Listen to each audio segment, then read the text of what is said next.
नमस्कार दोस्तों, स्वागत है आपका हमारे YouTube channel Star City Tele Classes में। आज के वीडियो में बात करते हैं माइक्रोसॉफ्ट एक्सेल। एक्सेल के अंदर डबल कॉलम कैश बुक की। हमने एक पिछले वीडियो में कैश बुक का वीडियो डाला था जिसमें सिंगल कॉलम कैश बुक थी, जिसमें कैश का मेंटेन कैसे रखा जाता है वो सारी डिटेल बताई थी।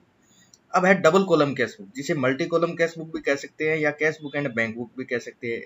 उसके अंदर सिर्फ कैश का हिसाब था, इसके अंदर कैश और बैंक दोनों का हिसाब कैसे रखा जाता है इस चीज के बारे में। चलिए शुरुआत करते हैं वीडियो की। अब यहाँ पे मैंने डिटेल बना रखी है, इस डिटेल के बेस पे हम क्या करेंगे, डबल कॉलम कैश बुक तैयार करेंगे। अब यहाँ पे कुछ नहीं किया है, सिर्फ इसको सेलेक्ट करके मर्ज किया है और कॉलम को, इसको जो ये लिखा हुआ है इसको बड़ा किया और कोई चेंज नहीं किया मैंने। अब इसके बाद में स्टार्ट करते हैं, यहाँ से ऊपर सिर्फ मर्ज करना है आपको सेलेक्ट करके एल्ट एचएमसी से, और ये नाम लिख देना है। नाम लिखने के बाद में यहाँ पे आ गई डेट। अब कैश बुक और डबल कॉलम कैश बुक में कोई अंतर नहीं होता है, सेम वही चीज होती है, सिर्फ फर्क क्या होता है वो चीज बताते हैं आपको। देखो उसके अंदर था वैसे ही सेम इसमें रखना है। ओपनिंग बैलेंस था, उसके बाद में पर्टिकुलर था, उसके बाद में अमाउंट था, फिर उसके बाद में दोबारा पर्टिकुलर था, फिर उसके बाद में अमाउंट था, फिर उसके बाद में क्लोजिंग बैलेंस था। ये चीज थी सिंगल कॉलम कैश बुक के अंदर। अब डबल कॉलम है तो इसका अंतर हो गया, इसमें दो कॉलम अपन ने नीचे बना दिए, ऊपर वाले कॉलम को क्या कर दिया, मर्ज कर दिया। इन दोनों को सिलेक्ट करके मर्ज कर रखा है, मर्ज करने के बाद में ऊपर लिख दिया नाम। अब यहाँ पे कैश एंड बैंक, इसी तरीके से इस अमाउंट में भी कैश एंड बैंक, इस अमाउंट में भी कैश एंड बैंक, इसमें भी कैश एंड। अब क्या करना है अपने को कि कैश और बैंक दोनों का हिसाब रखना है। उसके अंदर क्या किया था, सिर्फ कैश का हिसाब रखा था। अब सबसे पहले 1 अप्रैल, अब एंट्री क्या कह रही है, अब मैंने इसमें डिटेल दे रखी है। कैश बैलेंस अपने पास ओपनिंग बैलेंस था 4,18,500 और बैंक का बैलेंस है इतना, तो ये हम ओपनिंग बैलेंस लेके चलते हैं 4,18,500 और बैंक का बैलेंस ओपनिंग है 2,65,700, 2,65,700। ये हमारे पास ओपनिंग बैलेंस था। उसमें समझाया था जैसे पिछले स्टार्टिंग बिजनेस के अंदर। अब ये रनिंग बिजनेस में अपन कैश बुक बनाए तो कैसे बनाए, ये ओपनिंग बैलेंस आ गया। अब यहाँ पे क्या है, 5 अप्रैल को इसने 15,000 रुपए का कंप्यूटर नगद खरीदा है। अब ध्यान रखना क्या है अपने को कि रिसिप्ट साइड और पेमेंट साइड वही सिस्टम इसमें है, ये साइड पैसे प्राप्त करने की और ये साइड पैसे भुगतान करने की। अब यहाँ पे क्या है, पहली एंट्री कि 15,000 रुपए का कंप्यूटर नगद खरीदा है, तो नगद खरीदा है तो पेमेंट हो रहा है, भुगतान हो रहा है, पैसे जा रहे हैं, तो पेमेंट साइड में यहाँ पे क्या कर देंगे अपन, भाई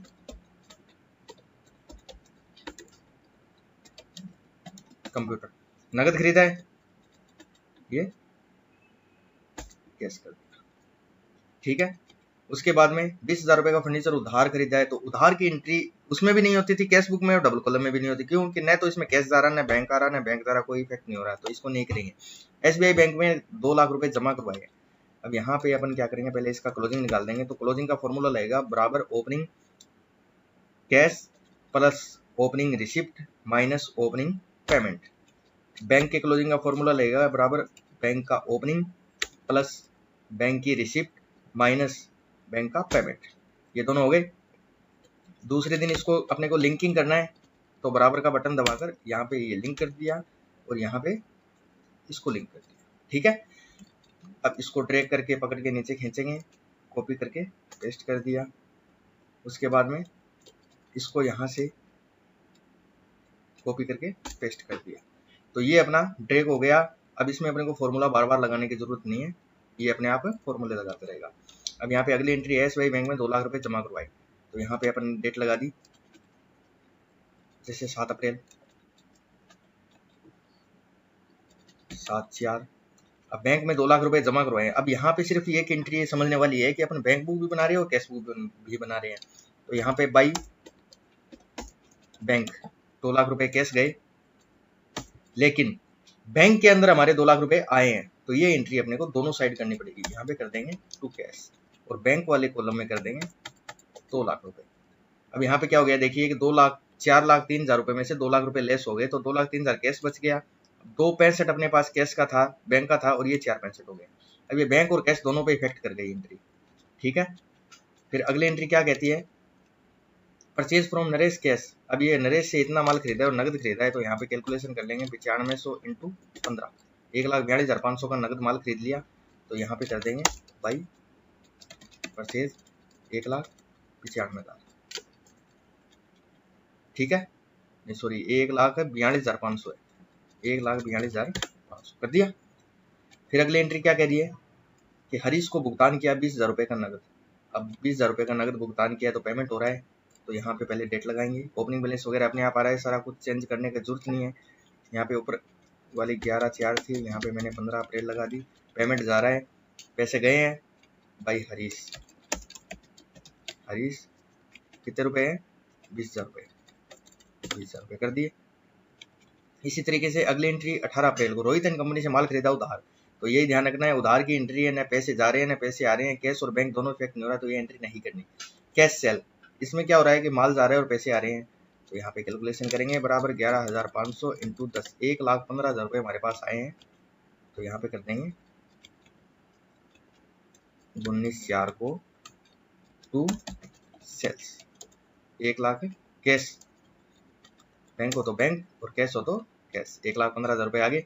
फिर उसके बाद में क्या करें, payment to Rohit and company by bank, cheque number दे दिए। अब ये है पेमेंट कर दिया रोहित एंड कंपनी को। अब रोहित एंड कंपनी को हम क्या करेंगे, पेमेंट करना है तो सबसे पहले डेट लगाएंगे 25 अप्रैल। अब यहाँ पे पेमेंट है बैंक से है, तो बाई रोहित। अब बैंक वाले खांचे में अपने को कॉलम में करना पड़ेगा, रोहित को कितना पेमेंट करना है, रोहित से पहले माल खरीदा था उसकी कैलकुलेशन यहाँ पे करनी पड़ेगी। 9,000 इंटू 10 तो ये हो गए, 20 इंटू 6500 ये हो गई, इन दोनों को जोड़ लेंगे, 2,20,000 रुपये का पेमेंट हरीश को रोहित को कर दिया। ये 2,20,000 रुपये, यहाँ पे चेक नंबर मेंशन करना चाहे तो चेक नंबर भी दे सकते हैं, ठीक है। 2,20,000 रुपये आ गए। फिर उसके बाद में 19 अप्रैल को कैश सेल वापस, ये हो ही गई अपनी पेमेंट टू रोहित, ये हो गई अब 25 अप्रैल को, ठीक है।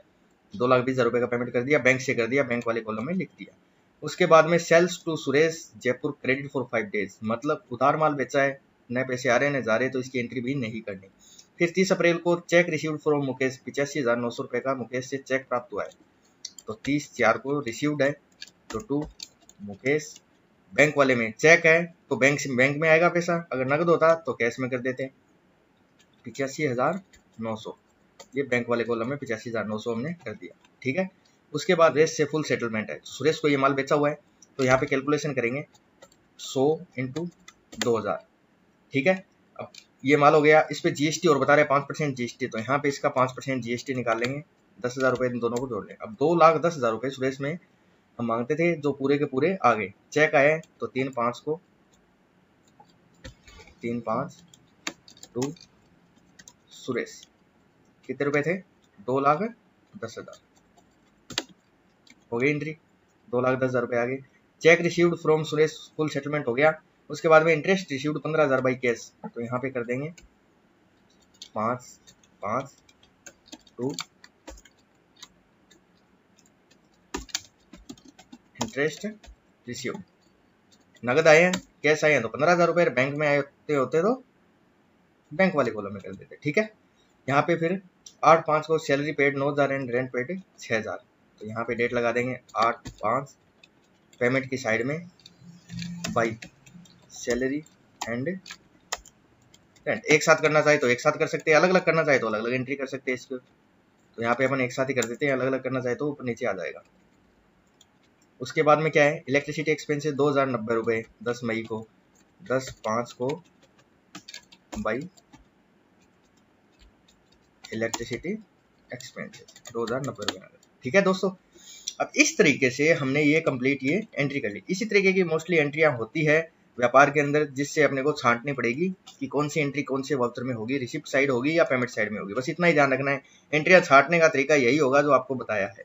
अब इसके बाद में मैंने बैलेंस निकाल रखा है कि अगर अपना क्लोजिंग बैलेंस 1,53,910 इसमें आ रहा है कि नहीं आ रहा है, 1,53,910 आ रहा है, मतलब एंट्रियां सारी सही है।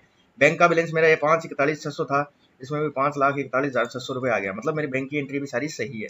इससे ये मैच हो गया अपना कि एंट्रियां कहीं कोई मिस्टेक तो नहीं हो चुकी है, ठीक है दोस्तों। इस तरीके से अपन डबल कॉलम कैश बुक यानी मल्टी कॉलम कैश बुक को एक्सेल के अंदर सिंपल तरीके से तैयार कर सकते हैं और पूरा का पूरा हिसाब किताब इसमें रख सकते हैं। ओके दोस्तों, थैंक यू।